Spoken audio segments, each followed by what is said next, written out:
اچھا یہ ابھی مجھے یہ ابھی ہیپی نیو ایئر کے اعتبار سے میسج آ رہے تھے نا, آج 2 جنوری 2016 ہے نا, تو کل 1 جنوری تھی, تو وہ جناب اتنے لمبے لمبے میسج کہ یہ یہود و نصارہ کی پیروی ہے ہیپی نیو ایئر کہنا. خدا دا ناجے یہ کوئی مذہبی ایکٹیویٹی ہے ہیپی نیو ایئر کہنا؟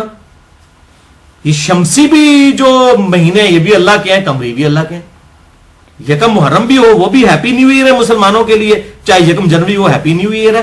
اس کا کوئی مذہب کے ساتھ تو تعلق نہیں ہے کہ اس کی بنیاد کے اوپر کوئی مذہبی ایکٹیویٹی تو نہیں ہو رہی ہے.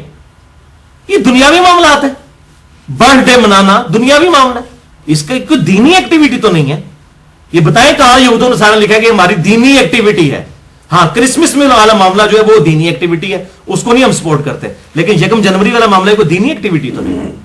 اور میسج آ رہے ہوتے ہیں یہود و نصارہ کی پیروی, اور ان مولویوں نے اور اس قسم کے پرورٹڈ قسم کی حیضہ شدہ نیچر جو دیندار لوگ ہیں, انہوں نے جو میسج جس موبائل سے کیے ہوتے ہیں نا وہ بھی انگریزوں کا بنایا ہوا ہے. وہ نہیں ان کو یہود و نصارہ کی پیروی نظر آتی. دیکھو, اور 10 باڈی گارڈ رکھے ہوئے ہیں, انہوں نے جو اسلحہ اٹھایا ہوا ہے وہ یہود و نصارہ کا بنایا ہوا ہے. وہ گاڑیاں جس میں مولوی دندراتے پھر رہے ہیں, اور اس میں آپ کے چندوں کے پیسوں کا پیٹرول بلایا جاتا ہے. ٹھیک ہے, وہ گاڑیاں جو ہے یہود و نصارہ کی بنائی ہوئی ہیں, فریج یہود و نصارہ کے بنائے ہوئے ہیں. یہ ساری چیزیں, اس میں ان کو کوئی پیروی نظر نہیں آتی. ادھر پھر آپ کو صحیح مسئلہ بتائیں گے کہ جی یہ کوئی دینی مسئلہ تو نہیں ہے نا, یہ تو دیکھیں یہ دنیاوی معاملات ہے. تو یہی تو ہم بھی کہہ رہے ہیں بھائی میرے, ہیپی نیو ایئر اگر کسی نے لکھ کے کر دیا یہ کوئی دینی ایشو ہو جائے گا؟ خدا کے لیے عقل کے ناخن لیں اور اس بات کو سمجھیں کہ ان ساری چیزوں سے نہ بدعت ہوتی ہے. بدعت کی ڈیفینیشن ہی نہیں ہے, وہ ہے من احدث فی امرنا ھذا, جس نے ہمارے دین میں جو ہم نے تعلیم کیا ہے اس کے اندر کوئی چیز بگاڑ کے پیش کر دی, وہ ہے مردود. اسی لیے میں نے 5 گھنٹے کا لیکچر دیا ہے بدعت کے اوپر, مسئلہ 75A اور 75B. تو یہ چھوٹی چھوٹی بات کے اوپر بدعت کے فتوے لگا دینا اور یہ معاملات کر دینا, یہ نہیں ہونا چاہیے. یہ جو ہم انتظامی معاملات کرتے ہیں ان میں کوئی بدعت والا ایشو نہیں ہے, بلکہ اسلام میں اچھے طریقے ہیں. جو صحیح مسلم میں حدیث ہے, جس نے اچھا طریقہ اسلام میں جاری کیا اس کے لیے ثواب ہے, اور باقی آنے والے لوگوں کا ثواب بھی اسے ملے گا, اور ان کے ثواب میں بھی کمی نہیں ہوگی. اور اسی طریقے سے برائی کا بھی وبال جاری کرنے والے پر, اور جو لوگ قیامت تک آئیں گے ان کا وبال بھی اس پہ ہوگا, اور ان کے گناہ میں بھی کمی نہیں آئے گی. یہ اچھا طریقہ, اچھی بدعت یا بری بدعت نہیں, اچھا طریقہ. مثلا یہ گھڑی جس نے بنائی ہے یہ بہت اچھا طریقہ اس نے جاری کیا. اسی کی وجہ سے آج ہم نماز کی ٹائمنگ کو ایڈجسٹ کر رہے ہیں. آپ صلی اللہ علیہ وسلم کے مبارک دور کے اندر تو گھڑی دیکھ کے تو نہیں نماز پڑھائی جاتی تھی. آج مولوی 5 منٹ لیٹ ہو جائے تو سارے چیخنا شروع کر دیتے ہیں, جی مولوی صاحب ٹائم تو نہیں پہنچے. ان سے پوچھو نبی صلی اللہ علیہ وسلم جب تک نہیں آتے تھے صحابہ تو نہیں جماعت کھڑی کرتے تھے. اب سنت کدھر گئی؟ اگر 7 بجے تو 7:10 پہ بھی اگر آتا ہے نماز پڑھانے والا دن کوئی ایشو نہیں, لیکن کہیں گے نہیں اب تو ہم نے ٹائم فکس کر لیے, میں تو سنت ہے. یہ دین میں ایک اچھا طریقہ ہے جو ہم نے جاری کیا ہے کہ ٹائم کو ہم نے فکس کر لیا ہے تاکہ انتظامی معاملات میں آسانی رہے, اور امت نے اس پہ اجماع کیا ہے, کسی نے اس کو بدعت قرار نہیں دیا. تو یہ اچھے طریقے, اس طریقے سے موبائل کے اوپر سافٹ ویئرز احادیث کے, قرآن پاک کی آیات کے, یہ اچھے طریقے ہیں جو اسلام کے اندر جاری ہوئے ہیں. یہ مصحف جو پرنٹ ہو رہے ہیں یہ اسلام میں اچھے طریقے ہیں جو جاری ہوئے ہیں. یہ ویڈیو بن رہی ہے یہ اسلام میں ایک اچھا طریقہ ہے جو جاری ہوا ہے. یہ طریقے ہیں, اس کے اندر کوئی اسلام سے فرق نہیں پڑا. مثلا میں یہ تقریر کرتے وقت میں نے یہ نیت نہیں کی کہ اگر کیمرہ میرے سامنے نہیں ہوگا تو میں یہ لیکچر بیان کرنا ہی حرام ہے, یہ پھر اسلام بن جائے گا. یہ اسلام میں آپ داخل کر لیں گے. یا جس مسجد میں محراب نہیں ہوگا, یا مسجد کا گنبد نہیں ہوگا, یا مسجد کا مینار نہیں ہوگا, اس مسجد میں نماز ہی نہیں ہوتی. یا جس مسجد میں قالین نہیں ہوگا اس مسجد میں نماز ہی نہیں ہوتی. جس میں ایئر کنڈیشن نہیں ہوگا, پھر یہ چیزیں دین کے اندر داخل ہوں گی. تو یہ تو کوئی بھی نہیں کہتا. تو دین میں جس نے چیزیں داخل کی, ویسے جس نے اسلام میں اچھے طریقے جاری کیے. اب یہ اگر بوئنگ 747 کسی مسلمان نے بنایا ہوتا تو صدقہ جاریہ تھا.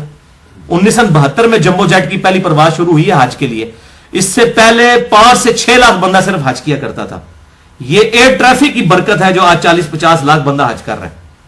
ادروائز تو لوگ پتہ رشتہ داروں سے گلے مل کے, آپ ذرا اپنے بزرگوں سے پوچھیں, 4 مہینے کا پیدل سفر ہوتا تھا, پتہ نہیں تھا کہ بچ کے بھی آنا ہے کہ نہیں. اس وقت عرب کے لوگ بھی بڑے غریب تھے. جدے سے مکے پہنچتے ہی قافلے لوٹ جاتے تھے, کتنے لوگ مر بھی جاتے تھے.